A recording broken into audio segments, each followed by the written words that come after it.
Hello, and welcome to the end of the first game week of the Island Games and the Canadian Premier League fantasy season with Forged and Fire. First, I'm going to go over how I did with my points through game week 1, the transfers I'm making, and how my team is going to look for game week 2, and then a quick look at the leaderboard, which I guess you can see right off the bat, but we'll go into that later again as well. So, thank goodness that Forge pulled off the clean sheet and got Henry double clean sheet points. It kind of made the captaincy worth it for the double game week. Getting 16 points on a keeper is pretty awesome. 2 clean sheets would have obviously been better, and if that penalty save from the first game happened, I can only imagine the score that he'd be getting would probably be in the 30s. I'm really glad that substitutions work the same way that they do in the English Premier League by the looks of things, where it does switch your formation if need be, because that enabled Farsi to come in, who had a great week, only coming 1 point behind the player of the week, which was Zator.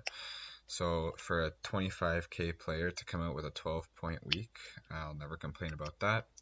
As well as Mavilla he actually just played in that first game, but he got a goal there. So cavalry defense was the way to go this past week, not so much the forge defense. Grant did play, which is why he's at 0 and didn't get subbed on, as well as the fact that I used all 3 of my substitutions. All 3 players that were not my goalie ended up coming on as substitutes. York 9 had a pretty, as far as projections for a lot of people, had a pretty disappointing game against Ottawa. They were lucky to come back. They were down 2-0. Ottawa was up 2 at halftime, and York 9 scored 1, and then Ottawa got a guy sent off on a penalty, and then they scored that as well.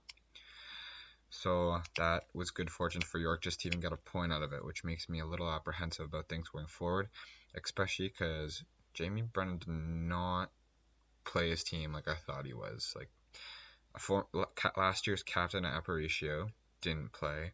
Petrasso, one of the best players in the league last year, didn't play. So at the end of the day, that ended up getting Farsi in for me. But other than that, I just don't know why those players aren't playing, and you see the result they get. So I am going to be sticking with both of them and trying to play them again this week coming up. Because 1, teams need to rotate players, and 2, hopefully seeing that dropping 2 points against Atletico Ottawa show that they do need those players in. Little unfortunate that Tissot didn't pick up more for me this week. I am going to stick with him because if you notice, he even coming in as a sub, playing high on the wings instead of a defender, being listed defender is going to be crucial. I think, so not that I think, sorry, this is different, but in the English Premier League fantasy game, taking a shot that leads to a own goal, like that, where probably was going to be a shot on that anyway, would normally get you an assist, not a goal, but an assist. And Moses from FC Edmonton nodded on one of Tissot's free kicks that ended up going to the net. So in some fantasies that gives you an assist. Clearly this one it doesn't, which is a little unfortunate, but again, as long as it's consistent, I'm not going to complain. Just be a little disappointed. But yeah, I have a feeling with the way the rotation's going, I feel as if Smiriotis is just like Pep Guardiola from Man City.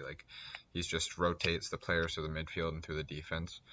Even in the attack, as we saw, Novak didn't start, Babuli started. So I'm thinking Tissot might get the next start. And facing Halifax, maybe a clean sheet.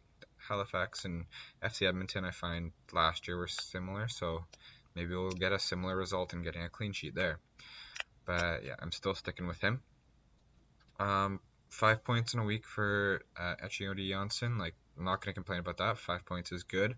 It came kind of with what I expected. 2 starts, and he got a clean sheet in one of them. So the second game, he did seem to get more attacking, but I just think as a holding midfielder normally, I don't think he's going to be staying with me. Carter came in, player that I got because I heard that because one of the Edmonton players didn't join the team. He was going to be the replacement. Thank you, Canadian Premier League, for letting me know that.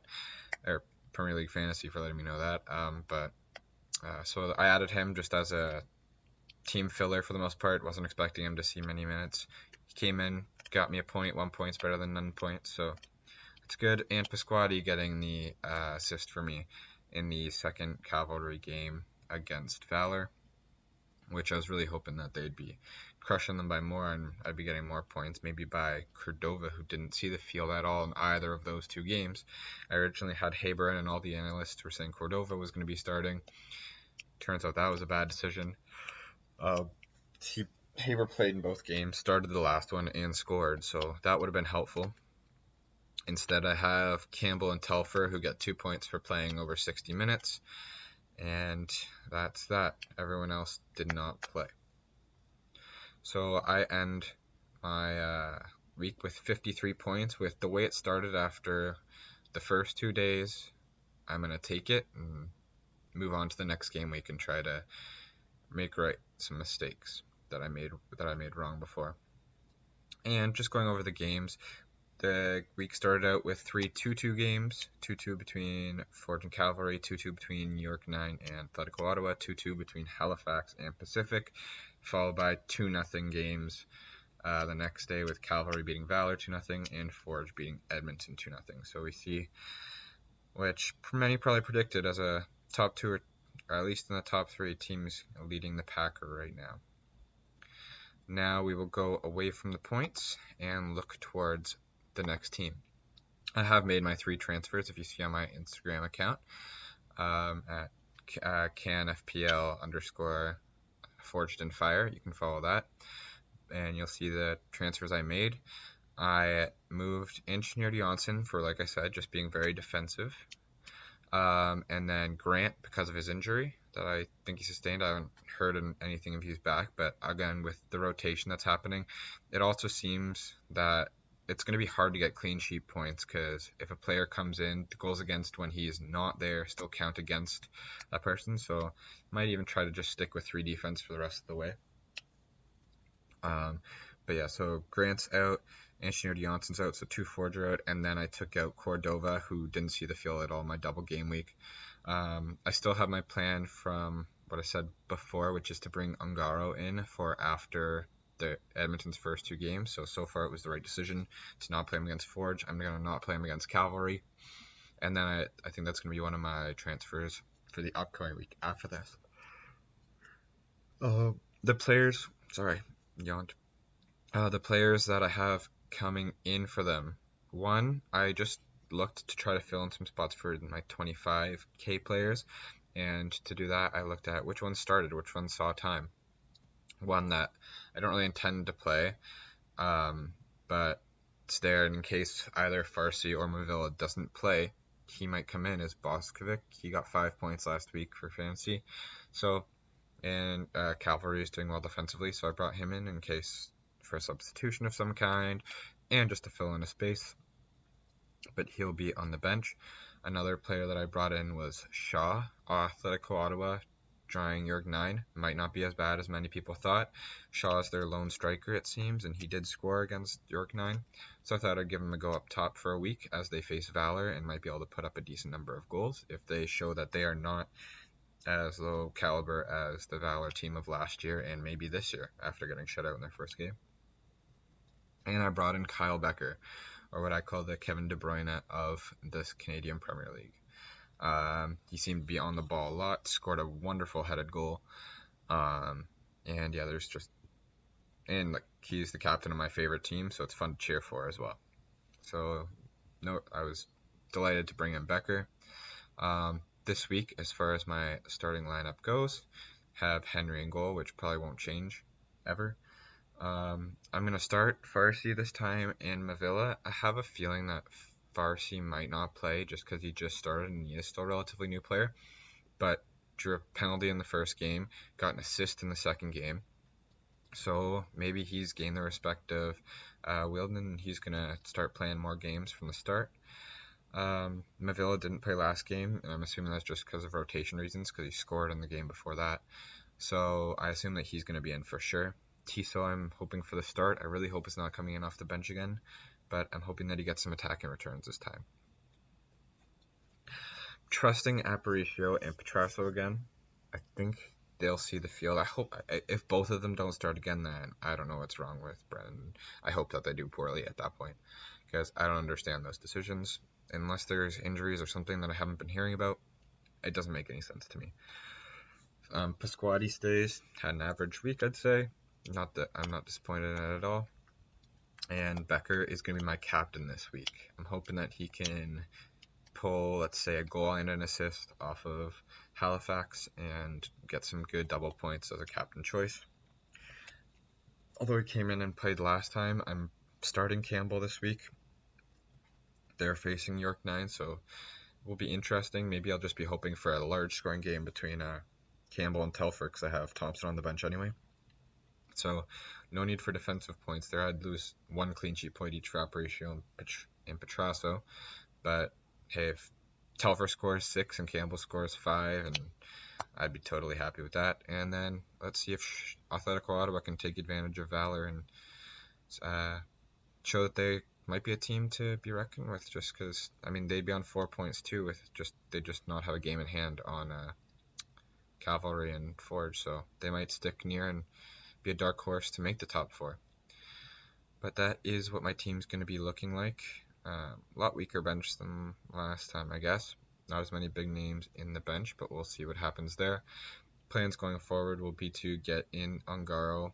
Probably just end up taking out Shaw again. This is just, let's see how they can do and if they can take advantage of Valor. Although if he does really well, he might stay. Just seeing fixtures going forward. York 9, probably won't be taking them out, especially because they're facing Valor soon. And yeah, actually, it's pretty evenly rounded fixtures going forward. But yeah, if Ottawa does show to be a weaker team, Ungaro's definitely coming in, and I'm going to try to capitalize on him facing Ottawa, and then not too long after, I think, facing Valor as well. Those kind of, if you're a fixtures person, I tend to care a lot about who's playing who when I pick my players. Ottawa, until kind of facing York 9 and Valor, have been the teams I'm trying to pick on a little bit, but I don't know, it might only be Valor if Ottawa is proven that they can do something in the league. And now, finally, we'll go to the rankings. We'll go to the overall leaderboard, and we'll wait for it to load. Okay, so having got 53 points, shows me in green up here, that I'm in 68th position out of 345 people. I believe that CamPL Fantasy posted there were 336 people that participated in the first one. People can still join, obviously, but they'll be missing out on any points gathered in the first game week. But yes, so 68th out of 345, it's a good start. I'd like to get higher. Obviously, I want to win.